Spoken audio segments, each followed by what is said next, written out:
menjelang pemilu tidak ada keriuh ramaian seperti pemilu kali ini.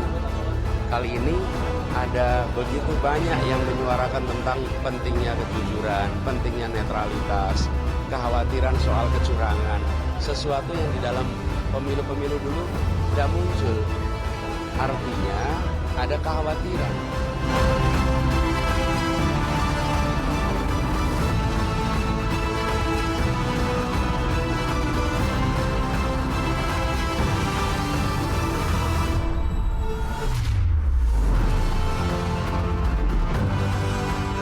Ada doa bersama nanti sebagai kick off.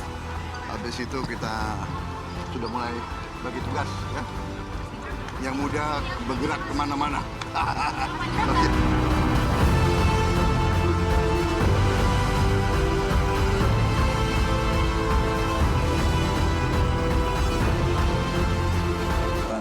Terima kasih atas komitmen yang dibangun. Tugas kita hari ini adalah melaksanakan komitmen dan kata-kata yang sudah kita tanda tangani.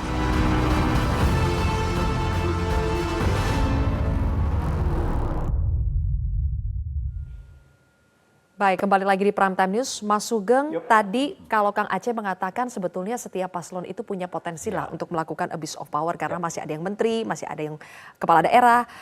Tapi muncul PP nomor 53 tahun 2023 yang justru memperbolehkan menteri, legislator, kepala daerah itu tidak perlu mundur dari jabatannya ketika mengikuti Pilpres. Anda menilai ini kontraproduktif? Sangat menurut hemat kita. Jadi dari awal mestinya bahwa sebuah sikap politik itu kan tidak sekedar dari basis katakanlah ketentuan normatif undang-undang atau apa diperbolehkan itu. Tapi secara etis bagaimana coba membedakan antara dia sebagai pejabat publik di satu sisi, lantas sisi lain dia sebagai calon yang harus netral, independen, tidak boleh menggunakan fasilitas-fasilitas negara. Saya kira hampir tidak mungkin. Lebih baik menurut hemat kita adalah ya mundur gitu loh, ya bagi menteri yang mencalonkan jadi eksekutif. Demikian juga di legislatif kan begitu juga mestinya. Nah inilah ada kadang-kadang yang sifatnya ambiguitas kayak begini yang memberi peluang untuk abuse of power tadi, itu satu. Kedua, bahwa perasaan bahwa hari ini seolah-olah akan ada pemilu yang bisa saja menyimpang dari norma-norma yang seharusnya, bukan berdiri sendiri ini, ada proses yang panjang. Yang kalau dikatakan tadi disampaikan Bang Jazili misalnya, nggak mungkin karena masing-masing sekarang udah ada KPU, ada Bawaslu, ada sistem yang berjenjang, ada civil society yang mengawasi. Kalau kita bicara itu sama, MK itu ada menurut aturan tidak boleh memutus sesuatu yang menambah frasa kan begitu, karena berlaku sebagai legislatif istilahnya yang pasif kan begitu. Tetapi bisa saja dilakukan tanpa penambahan melalui institusi yang lain, tetap jalan ini. Dengan sebuah obsesi-obsesi kekuasaan yang menurut hemat kita hari ini kita agak aneh semuanya.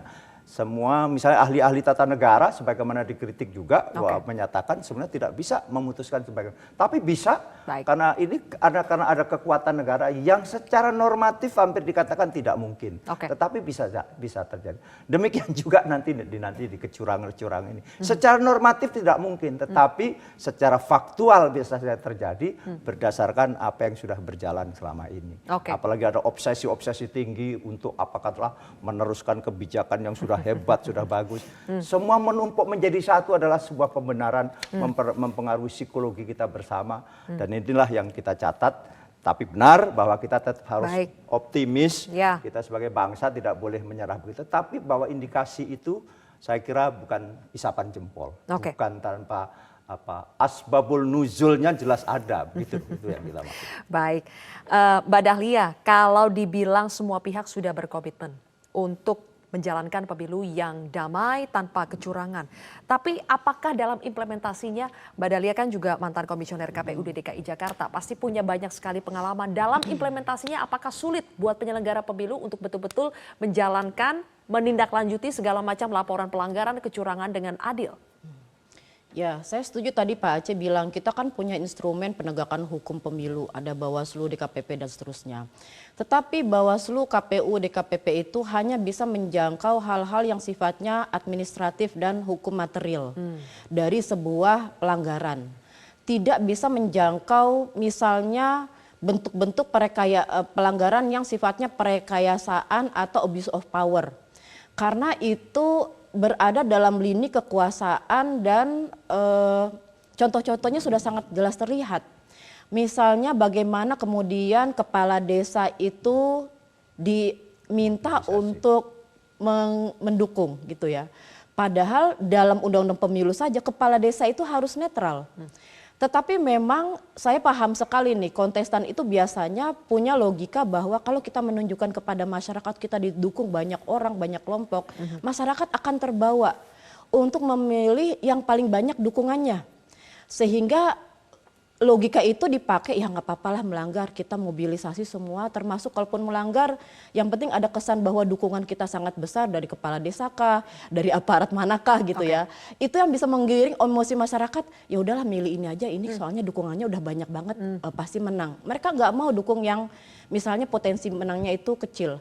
Hanya karena misalnya ada pihak-pihak yang memanfaatkan, ya udah nggak apa-apa kita melanggar.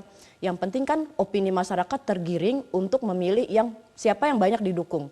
Padahal nggak boleh memobilisir kepala desa, nggak boleh menggunakan aparat-aparat untuk melakukan ketidakadilan dalam misalnya penyiaran kampanye. Kita lihat atribut kampanye itu banyak ditertibkan, kecuali misalnya ada partai tertentu yang dia bertahan di situ, berarti kan nggak adil.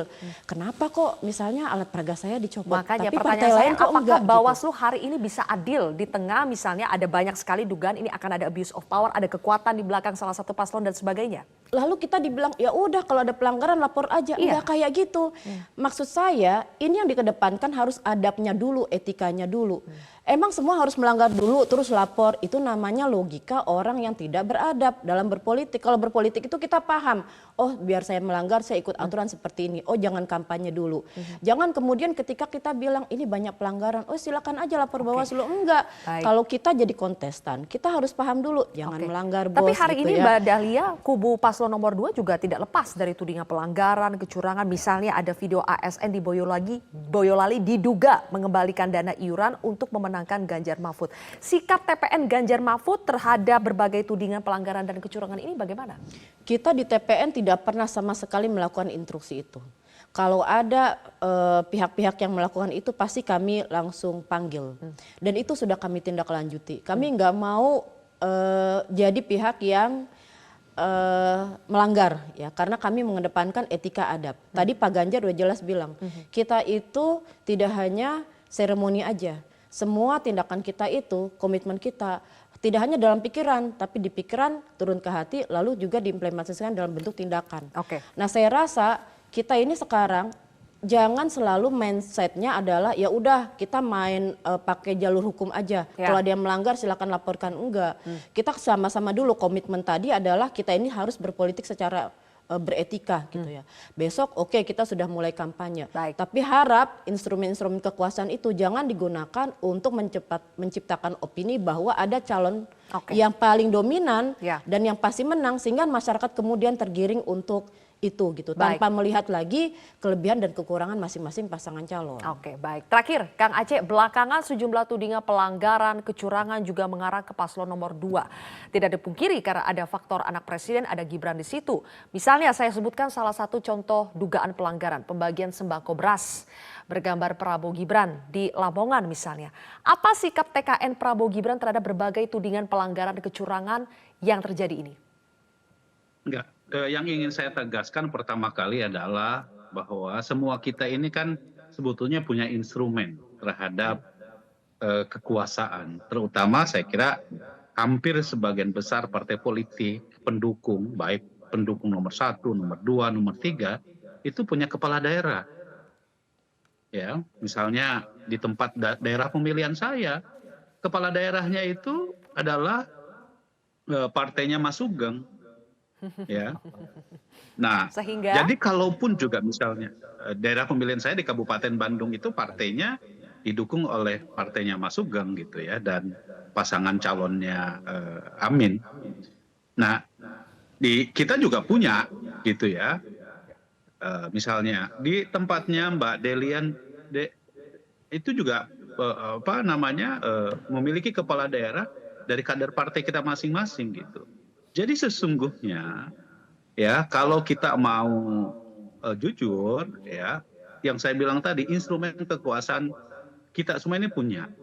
Hanya persoalannya adalah siapa yang punya komitmen dan punya keinginan untuk sama-sama menjaga ini semua. Dan saya kira tadi telah ditunjukkan oleh kita semua gitu loh, tentang bagaimana komitmen kita tersebut. Nah, sekarang ya yang harus kita kedepankan adalah bagaimana mekanisme demokrasi ini berjalan sesuai dengan yang selama ini telah kita berpengalaman sebagai negara demokrasi ya. Kita semua sudah sangat berpengalaman ini dalam konteks bagaimana pemilu gitu ya.